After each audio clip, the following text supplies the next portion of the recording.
Good to talk to you. Let's start with what has been playing out in the markets. We heard Jay Powell yesterday say very clearly that inflation is just too high. I mean, you could argue that some are sort of stating the obvious here, but I know a lot of companies looking at this saying, well, what does this mean from a business investment standpoint? I wonder what conversations you're having with some of these companies and what they're saying about maybe potentially rethinking some of their investments. Yes, good morning. Thank you for having me. So in my conversations so far, I think that there is, I think, gratitude that the Fed took the significant action that they did. I think it's an understatement to say inflation's too high. And the steps Chairman Powell has taken are significant, and they show that the Fed really understands that they need to take serious action. So I have not heard the concerns that you just said. I think by and large, when I talk to CEOs, they say their businesses are growing, productivity is up, the growth is up, earnings are up. The concern is inflation, and folks have been waiting for this action from the Fed. And I think the significant action is a step in the right direction. In many ways, Secretary, as Brian and I were saying, the concern here is that the Fed alone can't control these price pressures that have been building. You're talking about supply chain constraints, geopolitical tensions stemming from Russia and Ukraine. I mean, how is the administration looking at what the next step that it can take to try and curb prices, given that this really isn't just about the Fed mandate at this point? Yes. It is certainly true, as you say, that the Fed isn't the only lever, although it is by far the biggest lever. And, during the pandemic, the beginning of the pandemic, the Fed had unprecedented expansionary monetary policy. So I do, they have the strongest tools and they're using them. And I hope that we will see an impact. As it relates to supply chain bottlenecks, you're exactly right. We are still working through that, and only exacerbated, of course, by Putin's aggression in Ukraine. We're starting to see some benefits. The congestion at ports is down. We're training more truck drivers. We're seeing goods moving a bit more. But certainly the semiconductor crisis, and it is that remains, which is why we're pushing Congress to pass the CHIPS Act, which will allow us to have up semiconductor manufacturing in the U.S. I think COVID wreaked havoc in our supply chains. Demand is still through the roof. Supply hasn't caught up. And so in the administration, we're just going industry by industry, doing everything we can to, punch through and alleviate these bottlenecks. Secretary, it's Brian Cheung here. I want to expand on the CHIPS bit. That's a very big focus for the domestic economy here in the United States. The understanding is that there were some procedural votes had in the Senate on Wednesday that would kind of iron out the conference between the House and the Senate on a bill that could address semiconductors and the way that America produces and fosters that industry. What's the update on your front? What is your role in trying to build up essentially the infrastructure of American chip manufacturing? Yes, thank you. So the Commerce Department is taking the lead role in this, which is appropriate because we hear from businesses every day. I would say this is at the top of every CEO that I talk to's list, and particularly the defense contractors, I might add. This isn't just about inflation. Actually, it's primarily about our national security.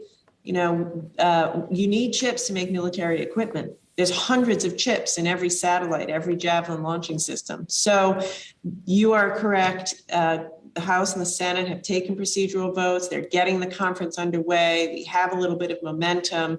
I will say I think they're moving too slowly, though, because there's broad bipartisan support for this. The country needs it. The military needs it. And I think it's time for them to step on the gas and do what's right for America. It will deal with inflation, it'll create jobs, and it will secure our security. So the priority here being national security, but Secretary, I've heard you say before about how inflationary, even this shortage alone can be. And we've heard the president talk about onshoring manufacturing, bringing it back to the U.S. And yet there are some who say, look, that's only going to increase costs. You look at some studies and they do range. The price of bringing manufacturing back could add anywhere from 35 to 60% to the cost of chips. So how do you keep those prices in check while still trying to prioritize onshoring in the U.S.?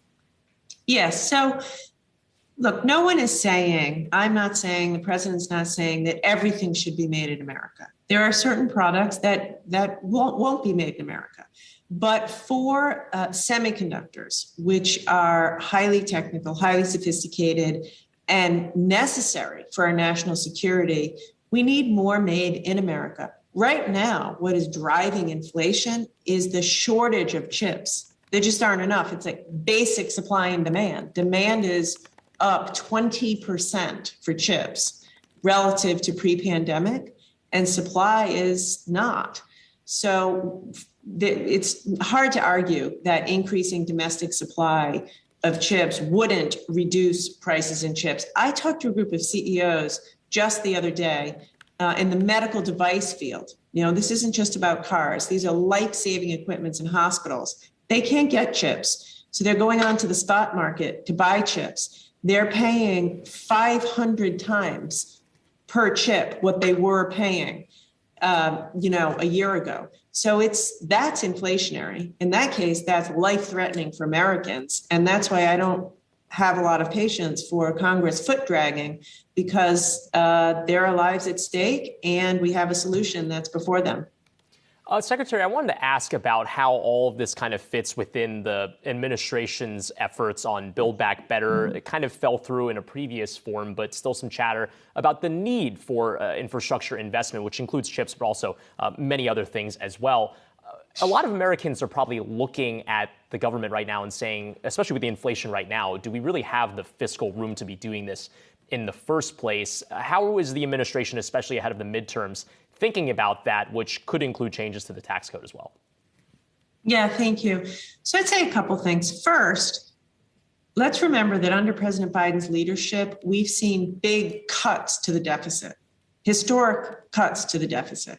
And that's a combination of a good economy. So revenues are up and we're scaling back on our spending and our winding down emergency spending.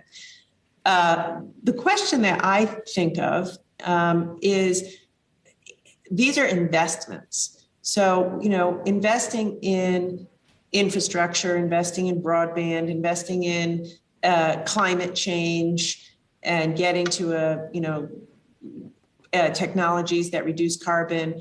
This isn't the government, quote unquote, spending money. It's the government investing in things that will lead to more robust economic growth.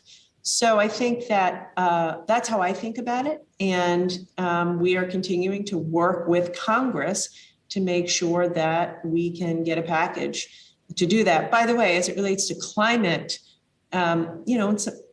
these are existential threats. We are behind, and we have to get to the business of making these investments. Finally, Secretary, I know the administration is undergoing a formal review of the Trump-era taxes on Chinese goods.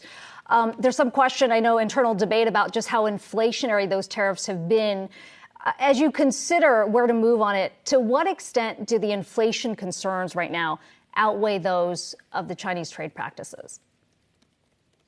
Obviously, both. The President Biden is directing us to do everything we can as an administration to bring down inflation.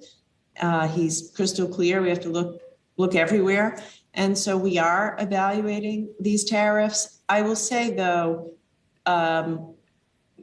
hopefully a year from now, inflation will be under control. China and their anti-competitive, anti-American, coercive, market distorting practices will still be there.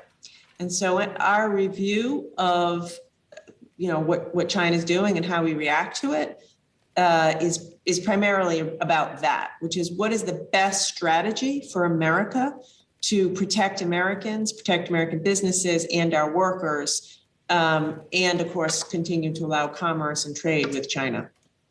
U.S. Commerce Secretary Gina Raimondo, thank you so much for joining us this morning. Appreciate it.